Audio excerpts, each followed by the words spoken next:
Selamat datang kembali di channel Dongeng Pengantar Tidur.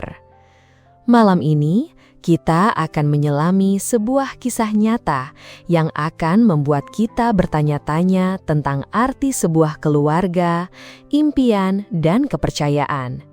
Ini adalah kisah tentang keluarga Lin, sebuah keluarga imigran yang berhasil membangun kehidupan mereka dari nol di negeri orang, namun harus berakhir dalam sebuah tragedi yang begitu mengerikan dan tak terbayangkan. Kisah ini penuh dengan detail-detail mengejutkan yang akan terungkap satu persatu. Jadi, pastikan kalian menyimak sampai akhir karena apa yang akan kalian dengar mungkin akan jauh lebih kelam dari yang bisa kalian bayangkan. Kisah kita dimulai di Sydney, Australia. Disinilah Min Lin dan Lily yang saat itu sama-sama merupakan mahasiswa perantau dari Tiongkok bertemu dan jatuh cinta. Tak butuh waktu lama bagi mereka untuk menikah dan membangun sebuah keluarga yang indah. Mereka dikaruniai 3 orang anak yang sangat mereka cintai, seorang putri dan 2 putra, yaitu Brenda yang berusia 15 tahun, Henry 12 tahun, dan si bungsu Terry yang berumur 9 tahun. Min Lin dan Lily adalah sosok orang tua yang sempurna. Mereka mencurahkan seluruh kasih sayang dan perhatian untuk anak-anak mereka. Keduanya bekerja luar biasa keras, melakukan apa saja demi memberikan kehidupan terbaik bagi buah hati mereka. Brenda tumbuh menjadi seorang gadis yang lembut, sedikit pemalu, dan sangat penyayang. Henry sebaliknya sangat supel dan punya banyak teman. Ia sangat menyukai olahraga, terutama bulu tangkis.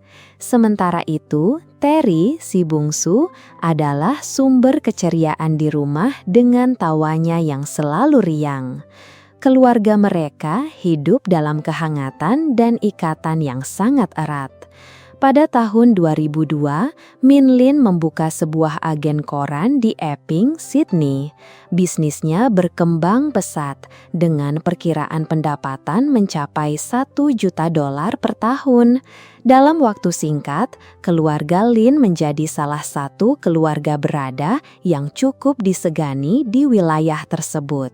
Meskipun bahasa Inggris bukan bahasa ibu mereka, keramahan dan ketulusan pasangan ini membuat mereka sangat dicintai oleh para pelanggan dan lingkungan sekitar. Keluarga Lin tinggal di sebuah rumah yang megah di kawasan elit, sebuah daerah pinggiran kota yang indah di utara Epping. Kakak perempuan Lily yang bernama Irina juga pindah untuk tinggal bersama mereka dan turut membantu di agen koran. Min Lin adalah seorang anak yang sangat berbakti. Ia bahkan membelikan sebuah rumah untuk kedua orang tuanya, Tuan Giangfi dan Nyonya Fuk, yang hanya berjarak 30 menit berkendara. Adik perempuan Min Lin, Kathy, dan suaminya, Robert, dulunya adalah dokter THT di Tiongkok. Namun pada tahun 2002, mereka memutuskan untuk pindah dan memulai hidup baru di Australia. Mereka rela memulai karir dari awal lagi dan sempat mencoba membuka restoran di Melbourne, namun sayangnya gagal. Meski begitu, keluarga Min Lin selalu ada untuk membantu keluarga Kathy dan kedua keluarga ini hidup dengan sangat akrab. Kathy pun akhirnya ikut bekerja di agen koran bersama Min Lin, Lily, dan Irina. Setiap akhir pekan, orang tua Min Lin selalu punya tradisi untuk memasak dan mengundang kedua keluarga anak-anak mereka untuk makan malam bersama. Itu adalah momen berharga bagi keluarga besar mereka untuk berkumpul, makan, dan bercengkrama. Hari Jumat tanggal 17 Juli 2009 adalah hari yang sama seperti biasanya.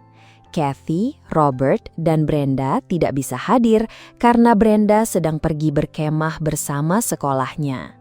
Nyonya Fok sempat bertanya kepada kedua cucu laki-lakinya apakah mereka mau menginap di rumah nenek. Namun keduanya menolak dengan sopan karena Henry sudah punya janji untuk bermain bulu tangkis bersama pamannya, Robert, dan adiknya Terry. Setelah makan malam, Henry dan Terry pun berpamitan pada kakek nenek dan seluruh keluarga. Min Lin kemudian masuk ke mobil dan pulang ke rumahnya sekitar jam 9 malam. Keesokan paginya, Sabtu, 18 Juli 2009. Hari Sabtu adalah salah satu hari tersibuk bagi agen koran. Anehnya, matahari sudah tinggi, namun toko milik Min Lin masih tertutup rapat tanpa pemberitahuan apapun. Tumpukan koran yang baru diantar hanya tergeletak begitu saja di depan pintu. Ini sangat-sangat tidak biasa, karena selama bertahun-tahun, toko itu selalu buka setiap hari sejak pagi buta. Salah satu pelanggan setia mereka merasa khawatir, lalu ia menelpon Kathy, adik Min Lin, untuk menanyakan kabarnya. Kathy pun merasa ada yang aneh karena tidak mungkin kakaknya tidak membuka toko. Dengan perasaan cemas, Kathy dan Robert bergegas menuju rumah Min Lin. Jaraknya sangat dekat, hanya sekitar 5 menit berjalan kaki. Mungkin mereka sekeluarga sakit, atau mungkin ketiduran, pikir Kathy dalam hati. Ia sama sekali tidak menyadari bahwa apa yang akan ia saksikan sesaat lagi akan jauh melampaui mimpi buruk terkelam yang pernah ia bayangkan. Kathy dan Robert mendapati pintu di lantai bawah tidak terkunci. Saat masuk, semuanya tampak normal, tidak ada yang berantakan. Namun, rumah itu sunyi senyap, sebuah kesunyian yang terasa begitu mencekam dan membuat bulu kuduk berdiri. Kathy dan Robert memanggil nama semua orang, tetapi tidak ada satupun jawaban. Mereka melangkah perlahan, menaiki tangga menuju lantai atas. Begitu melangkah masuk ke kamar tidur utama, sebuah jeritan ngeri keluar dari mulut Kathy. Di hadapannya terhampar pemandangan yang seharusnya hanya ada di film horor paling sadis. Jasad Lily terbaring di atas ranjang dalam genangan darah yang sangat banyak. Wajahnya telah dipukuli dengan begitu kejam hingga sulit untuk dikenali. Darah berceceran di langit-langit, dinding, lantai, dan perabotan. Seluruh ruangan dipenuhi bau anyir darah yang menusuk hidung. Pemandangan mengerikan yang sama menyambut mereka di kamar-kamar lain. Jasad Irene ditemukan di kamarnya, juga terbaring tak berdaya di atas tempat tidur. Kedua putra mereka yang masih kecil, Henry dan Terry, juga ditemukan tak bernyawa di lantai kamar mereka. Mereka semua telah tiada, dihabisi dengan pukulan benda tumpul. Bercak darah ada di mana-mana, menjadikan kasus ini salah satu kejahatan paling brutal dalam sejarah kriminal Australia. Kathy telah melihat 4 jasad, tapi ia tidak tahu di mana keberadaan kakaknya, Min Lin. Dengan tangan gemetar, Kathy menelepon polisi. Di akhir rekaman panggilan darurat itu, terdengar suara Kathy yang panik memohon dalam bahasa Kanton kepada Robert agar tidak meninggalkannya sendirian di rumah itu. Ia terus berkata bahwa ia sangat takut. Namun, Robert bersikeras bahwa ia harus pergi menjemput orang tua mereka. Polisi yang dihubungi pun segera tiba di lokasi kejadian dan bertemu dengan Kathy yang sudah menunggu mereka di depan pintu. Kathy mengatakan bahwa dia tidak tahu di mana Tuan Ming berada, sehingga awalnya polisi sempat curiga kalau Tuan Ming lah pelakunya yang telah menghabisi seluruh keluarga lalu kabur. Akan tetapi, tim forensik dengan cepat menemukan jasad Tuan Ming yang tersembunyi di bawah selimut tebal, tepat di samping Lily. Nasibnya sama mengerikannya dengan anggota keluarga yang lain. Sementara itu, orang tua Kathy harus dilarikan ke rumah sakit karena mereka begitu syok dan diliputi kesedihan yang mendalam.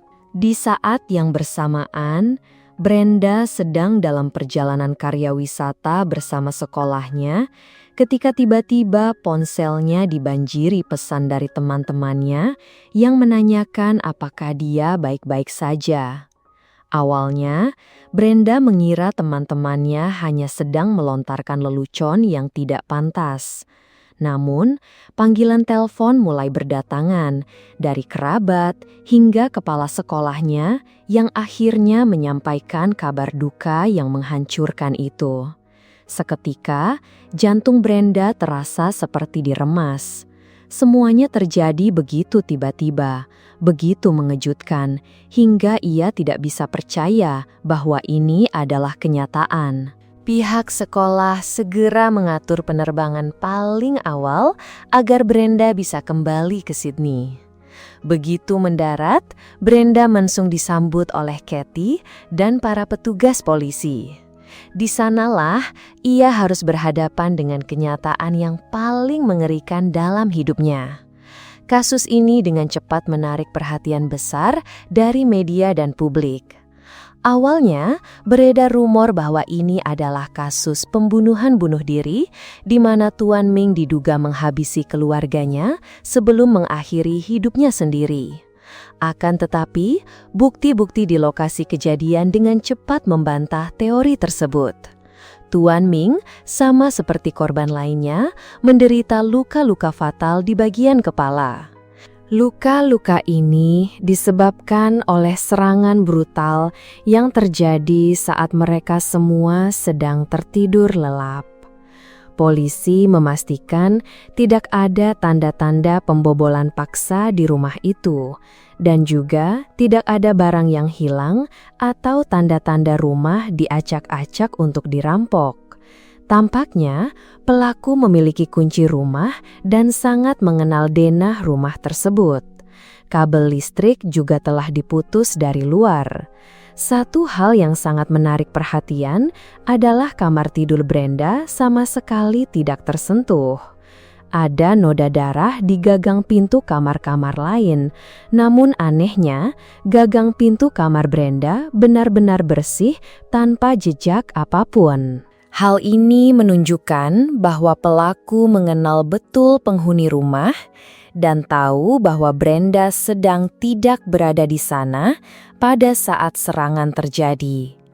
Polisi juga mengetahui bahwa si pembunuh mengenakan sarung tangan berdasarkan noda-noda darah yang tertinggal di dinding dan lantai.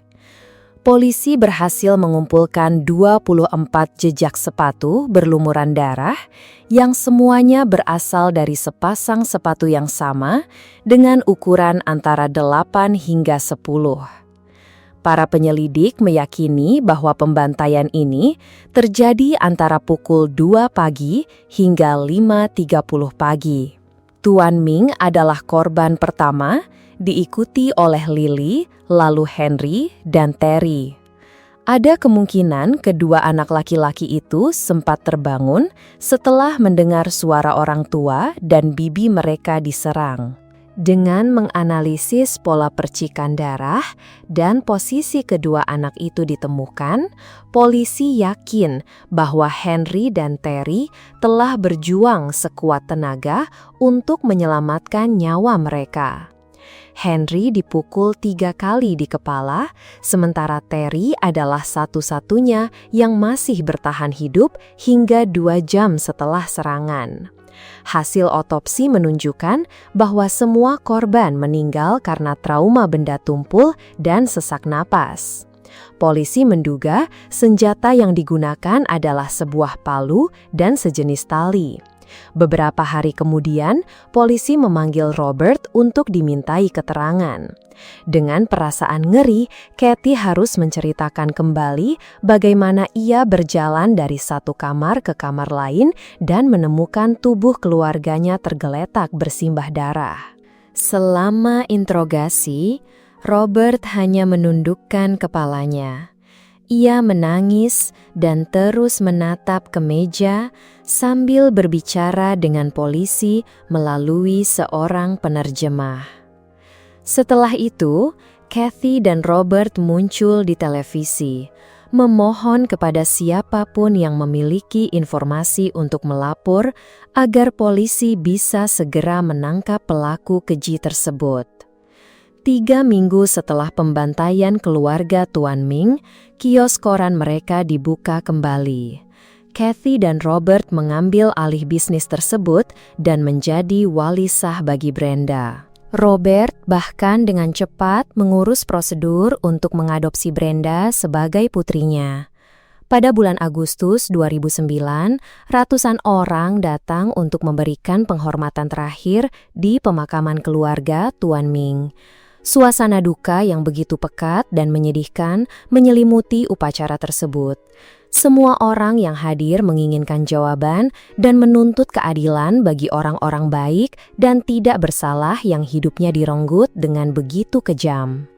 Semakin dalam penyelidikan, kecurigaan polisi terhadap Robert justru semakin menguat. Ia sempat mengatakan kepada seorang petugas di lokasi kejadian bahwa ada 5 mayat di dalam rumah. Padahal saat itu tim forensik bahkan belum tiba dan mereka belum menemukan jasad Tuan Ming. Jadi, bagaimana mungkin Robert tahu ada 5 mayat, bukan 4 seperti yang semua orang kira saat itu? Terlebih lagi, Kathy sempat memohon padanya untuk tidak meninggalkannya sendirian di rumah itu. Tetapi Robert bersikeras pergi untuk menjemput orang tuanya, seolah tidak khawatir dengan keselamatan istrinya. Orang normal manapun pasti akan berpikir bahwa si pembunuh mungkin masih bersembunyi di suatu tempat atau bisa kembali kapan saja. Namun, Robert tetap teguh pada keputusannya mengabaikan permohonan putus asa Kathy, seolah-olah ia tahu pasti bahwa istrinya tidak akan berada dalam bahaya. Akan tetapi, semua ini hanyalah kecurigaan. Polisi belum memiliki bukti kuat apapun untuk menjeratnya. Pada saat ini, Brenda telah pindah untuk tinggal bersama Kathy dan Robert. Polisi pun memasang kamera tersembunyi di dalam rumah pasangan itu. Tentu saja, polisi ingin memastikan Brenda tidak akan berada dalam bahaya selama tinggal di sana. Namun, polisi menyimpulkan bahwa Robert tidak berniat menyakiti Brenda. Jika dia memang ingin melakukannya, dia bisa saja menunggu Brenda pulang dari perkemahan sekolah, baru melancarkan aksinya. Jelas sekali, Robert tidak ingin Brenda menjadi korban. Itulah sebabnya dia memilih waktu untuk menyerang saat gadis itu tidak ada di rumah. Jejak sepatu yang ditemukan di tempat kejadian perkara diidentifikasi sebagai sepatu jenis A6 yang secara kebetulan cocok dengan sepatu yang sering dipakai Robert dalam banyak foto. Kemudian, melalui kamera tersembunyi, polisi melihat sebuah adegan yang sangat mencurigakan. Rekaman itu menunjukkan Robert sedang berusaha merobek-robek sebuah kotak sepatu menjadi potongan-potongan kecil. Setelah itu, dia merendam potongan-potongan itu dalam seember air sebelum membuangnya ke toilet. Itu adalah kotak dari sepatu A6 ukuran 9,5. Beberapa hari setelah diinterogasi, Robert menelpon polisi dan mencoba menjelaskan bahwa pada awalnya dia mengatakan ada 5 jenazah di dalam rumah, tetapi maksudnya adalah 4 atau 5, dan dia hanya ingin menelpon untuk mengklarifikasi hal ini. Tentu saja, tindakan ini justru membuat polisi semakin curiga karena sepertinya dia memiliki hati nurani yang bersalah sehingga merasa perlu memberikan penjelasan seperti itu. Polisi segera mendapatkan surat perintah untuk menggeledah mobil dan rumah Robert. Sebelumnya, Robert mengaku bahwa dia bangun pagi untuk membersihkan garasi pada hari keluarga Tuan Ming dibunuh. Oleh karena itu, polisi memusatkan pemeriksaan mereka di garasi rumahnya. Tim forensik tidak membutuhkan waktu lama untuk menemukan apa yang mereka cari. Di lantai garasi, terdapat sebuah noda yang ditandai sebagai noda nomor 91. Sampel dari noda ini dikirim ke laboratorium untuk dianalisis, dan hasilnya sungguh mengejutkan. Tes tersebut menunjukkan bahwa noda ini mengandung campuran DNA dari 4 dari 5 korban. Penemuan ini menjadi titik terang yang memecahkan seluruh misteri kasus ini. Pada tanggal 5 Mei 2011, Robert ditangkap atas tuduhan pembunuhan keluarga Ming Lin. Tak perlu dikatakan lagi betapa terkejut dan hancurnya perasaan keluarga Lin saat mendengar berita tersebut. Meskipun demikian, Kathy tetap teguh membela dan melindungi suaminya. Dia bersikeras mengatakan bahwa Robert tidak pernah meninggalkan tempat tidur pada pagi hari itu. Namun, polisi yakin Robert mungkin telah memberikan obat tidur kepada Kathy sebelum dia pergi melancarkan aksinya. Brenda sedang berada di sekolah ketika dia dipanggil ke ruang kepala sekolah untuk diberitahu sebuah berita yang mengubah hidupnya. Pamanmu telah ditangkap. Kepala sekolahnya mengatakan bahwa dia selalu punya firasat buruk bahwa Robert adalah orang yang berbahaya dan selalu mengkhawatirkan Brenda. Dia berkali-kali menyaksikan Robert datang ke sekolah untuk berbicara dengan Brenda. Dia akan berdiri sangat dekat dengan gadis itu dan berbicara dengan suara keras dalam bahasa Kanton, sementara air mata Brenda terus bercucuran. Jelas sekali, Robert sedang mencoba memaksa gadis itu untuk menyetujui sesuatu. Motif Robert melakukan kejahatan keji ini diyakini berasal dari keserakahan dan rasa iri hati yang mendalam. Keluarga Tuan Ming semakin sukses dalam bisnis mereka dan sangat disukai oleh semua orang, sementara dirinya sendiri selalu gagal dalam segala hal yang dilakukannya. Rasa iri hati Robert telah menggerogoti nuraninya. Namun, timbul pertanyaan, mengapa dia membiarkan Brenda hidup? Polisi segera menemukan jawabannya setelah Brenda memberanikan diri untuk mengungkapkan bahwa dia sendiri curiga Robert telah melecehkannya sejak bertahun-tahun sebelumnya. Dan ketika dia pindah untuk tinggal bersamanya, tindakan pelecehan itu semakin sering terjadi. Polisi percaya bahwa Robert ingin menyingkirkan semua kerabat Brenda agar gadis itu tidak punya pilihan lain selain datang dan tinggal di bawah kendalinya. Jelas, rencana jahat Robert ini adalah sebuah siasat licik yang dirancang untuk mencapai banyak tujuan sekaligus. Saat mendekam di penjara menunggu persidangan, Robert sempat curhat kepada seorang teman satu selnya. Dia mengaku telah membeli sebuah palu dari toko peralatan rumah tangga murah.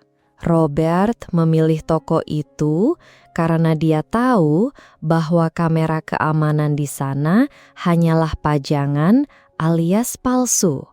Robert juga berencana untuk mencuri DNA dari jenazah di sebuah rumah duka, lalu mengoleskannya pada senjata pembunuhan untuk menyesatkan penyelidikan polisi. Tentu saja, teman satu selnya itu segera menceritakan semua informasi ini kepada polisi dan setuju untuk menjadi saksi yang memberatkan Robert di pengadilan dengan imbalan pengurangan hukuman. Sidang pengadilan Robert ditunda berkali-kali karena berbagai alasan. Pada tahun 2014, setelah 5 tahun di penjara tanpa diadili, Robert dibebaskan dengan jaminan setelah dipasangi alat pelacak elektronik di kakinya. Akhirnya, pada bulan Februari 2017, sidang pengadilan Robert pun digelar. Pengacara Robert berdalih bahwa tidak mungkin satu orang bisa membunuh 5 orang dan melarikan diri tanpa satu goresan pun di tubuhnya. Mereka juga berargumen bahwa Robert bukanlah satu-satunya orang di Australia yang memakai sepatu olahraga ukuran 9,5. Namun, argumen ini sama sekali tidak berhasil meyakinkan para juri. Dengan semua bukti yang ditemukan dan motif kejahatan yang sangat jelas, Robert dinyatakan bersalah atas pembunuhan dan dijatuhi hukuman 5 penjara seumur hidup berturut-turut tanpa kemungkinan pembebasan bersyarat. Brenda bercerita, saat ayahnya mengantarnya ke bandara untuk karya wisata sekolah, Brenda hanya buru-buru mengucapkan selamat tinggal, lalu berlari menyusul teman-temannya. Ia tidak sempat memeluk ayahnya dengan erat dan mengatakan betapa ia sangat mencintainya. Dan momen itu mungkin menjadi sebuah penyesalan yang akan terus menghantui Brenda seumur hidupnya. Brenda mengakui bahwa ia pernah terjebak dalam amarah, rasa sakit, dan penyesalan yang mendalam. Namun, ia sangat beruntung karena menerima begitu banyak bantuan dan cinta tanpa syarat dari orang-orang yang luar biasa di sekitarnya. Justru cinta dan kebaikan inilah yang memberinya kekuatan dan mengembalikan kepercayaannya pada umat manusia.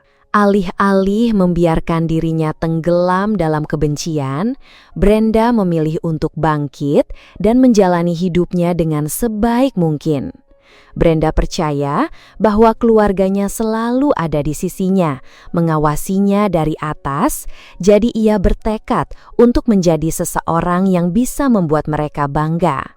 Brenda juga berharap suatu saat nanti ia bisa menolong orang lain, sama seperti bagaimana banyak orang telah mengulurkan tangan untuk membantunya. Cara pandang Brenda dalam menghadapi tragedi ini benar-benar luar biasa dan patut kita kagumi. Ia telah menyaksikan sisi paling kejam dari kemanusiaan, namun ia tetap mampu melihat sisi terbaik dari cinta. Kisah ini mengingatkan kita semua, teman-teman. Hidup ini begitu singkat. Jadi, jangan pernah lupa untuk selalu mencintai dan menunjukkan rasa cinta itu kepada orang-orang yang kita sayangi selagi masih ada waktu. Terima kasih sudah menemani dongeng pengantar tidur hingga akhir cerita. Jika kalian merasa kisah ini bermanfaat dan menyentuh, jangan ragu untuk menekan tombol like, subscribe, dan bagikan video ini agar pesannya bisa sampai ke lebih banyak orang. Kami juga ingin mendengar pendapat kalian. Apa pelajaran yang bisa kalian petik dari kisah Brenda ini? Tuliskan pemikiran kalian di kolom komentar di bawah ya.